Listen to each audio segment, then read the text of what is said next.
Everyone, welcome to the video. So I'm just going to start by making a template for my top rail. I'm just marking out a border, and the border is a little bit of the middle rail and the main stock size for the top rail. As you can see, I just put the hinge on there, and the reason being is the hinges played a big role in this because the client didn't want to move the hinge position. The hinges were actually embedded into the render, so the posts were embedded into the render, and obviously the hinges were on that, so he didn't want to remove them or disrupt his neighbouring side property. So as I said, they played a key part in where the top rail and the bottom rail finished on these gates.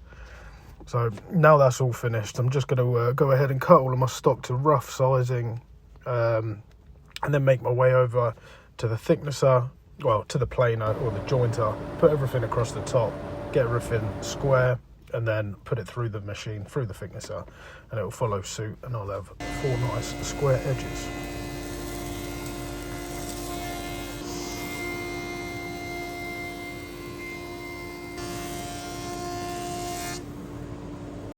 So I just need to rip down some of these pieces on the table saw.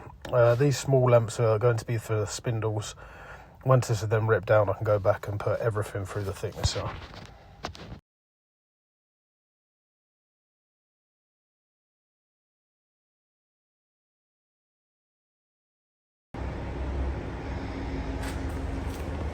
Right, now I've got everything machined, it's now going to be time to start marking out my stiles, my rails, using the template that I made earlier, so to the bench. So just transferring all of my marks up onto the timber. I know the positioning, obviously, from the template of my top rail and my middle rail. Once I've got those marked, I then need to measure down from the middle point of my top rail down to the middle point of the bottom rail, and that size is centre of hinge on the top to centre of hinge on the bottom. So I measured that when I done a site visit, and that will give me the distance I need. So just going to crack on with that, finish getting everything marked out.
Now these are marked out, let's go to the bandsaw.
Now all the curves done, the rebates in it for the spindles, it's now time to hit the miter saw, get all of my shoulders cut. The top rails which have the curve, I am going to have to cut by hand. Reason being, obviously, with the curve, it won't sit flush on or flat against the fence, so got to get that done by hand. Anyway, let's get into that.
Now that all my shoulders are cut, it's now time to go to the bandsaw and cut these, cut to the shoulder line to actually get the thickness of the tenon. So let's make our way over there and get these cut out.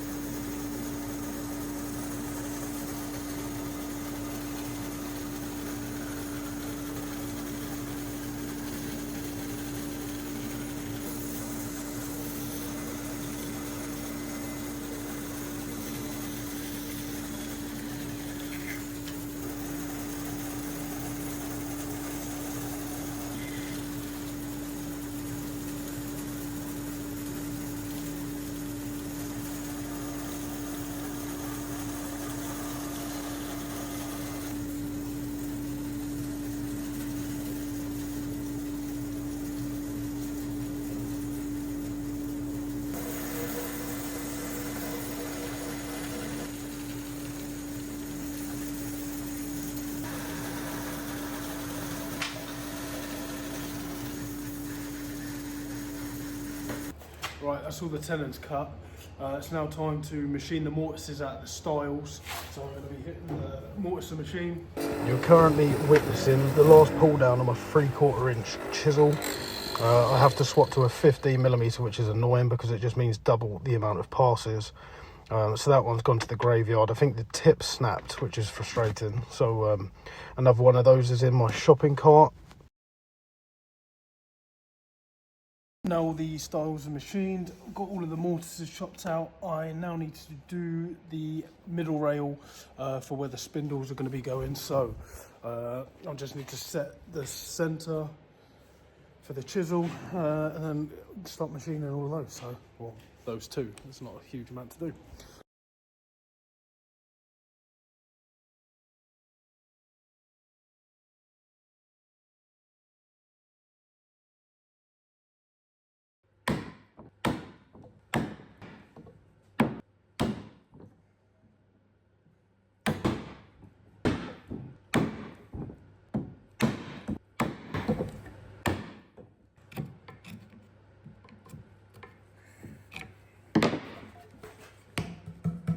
So for the bottom rails, I now need to mark out the haunches using the stiles. I'll just show you now, get this in position. So draw a little mark there, and a mark there.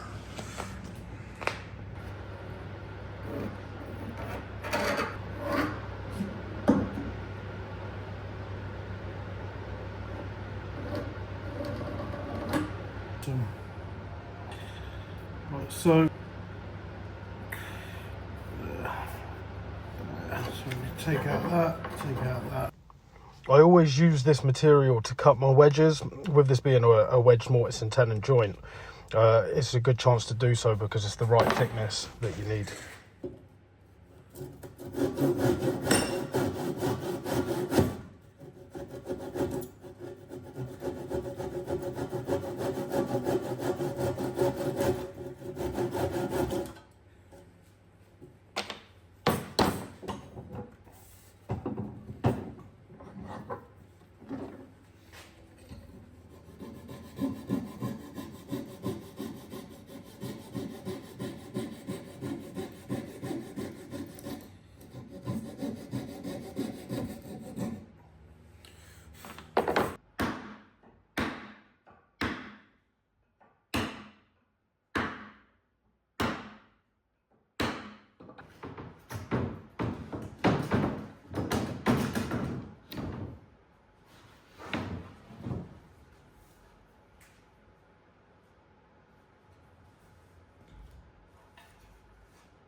now that all my tenons are cut on the spindles, I now need to cut the tops off. So I'm just lining the mortise and tenon up on the bottom, and then I marked on the top rail where the spindles were going to go. So I just line that up between my pencil marks, and then I just do a little score on the bottom. And then in a minute you'll see that I'll add 10mm onto the line that I draw. So that's going to be my cut mark, and that's because the groove that I've done is 10mm deep. So I went for a groove on the top. Mainly it's much easier, and also, unlike the bottom, if you have a groove on the bottom, it's just going to be like act as a bucket for rainwater, whereas the top, obviously water can't really get in there. There was a slight round from what I sanded anyway, so yeah, it should just act as as like a water bead.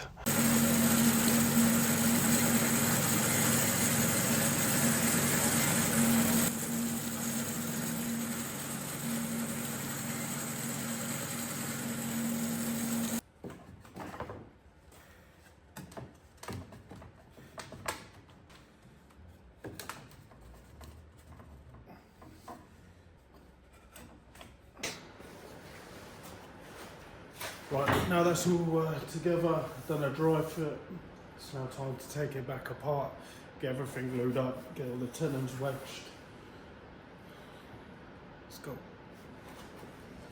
A shout out to AMH Joinery, Alex, also known as Wadking Collection.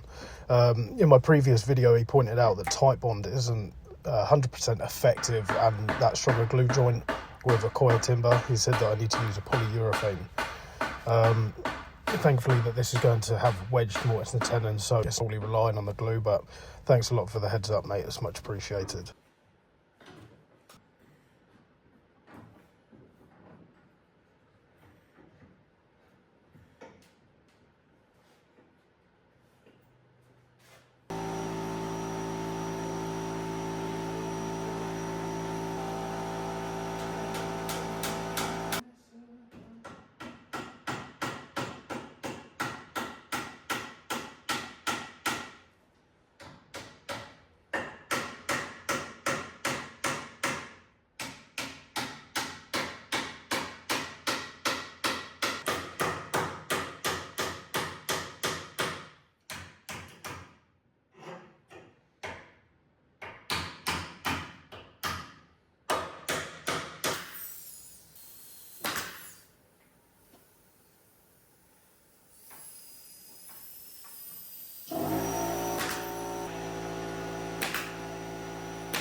I did make a little short on this, on the router set here, the tongue and groove system. It's the brand's Rutland's.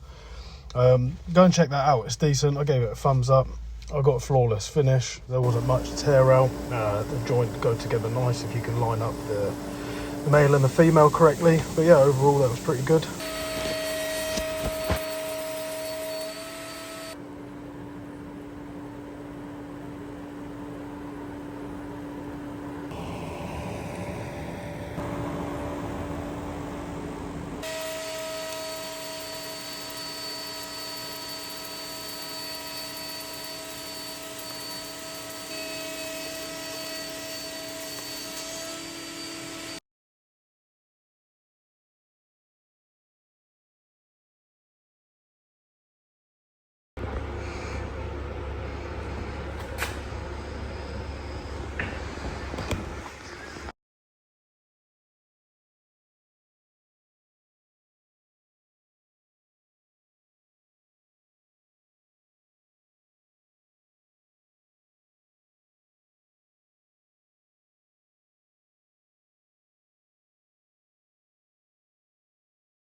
So now my boards are cut, I'm just marking out the centre point. Now you always start in the centre with tongue and groove boarding. Reason being, when it then comes to the last two boards, you can rip those down so they're equal in width. It just makes it look a little bit better.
Now time to move on to the brace. So I'm just currently marking it. I line it up corner to corner and then just draw two markings up, and then I'll then square that line across and cut it out on the bandsaw.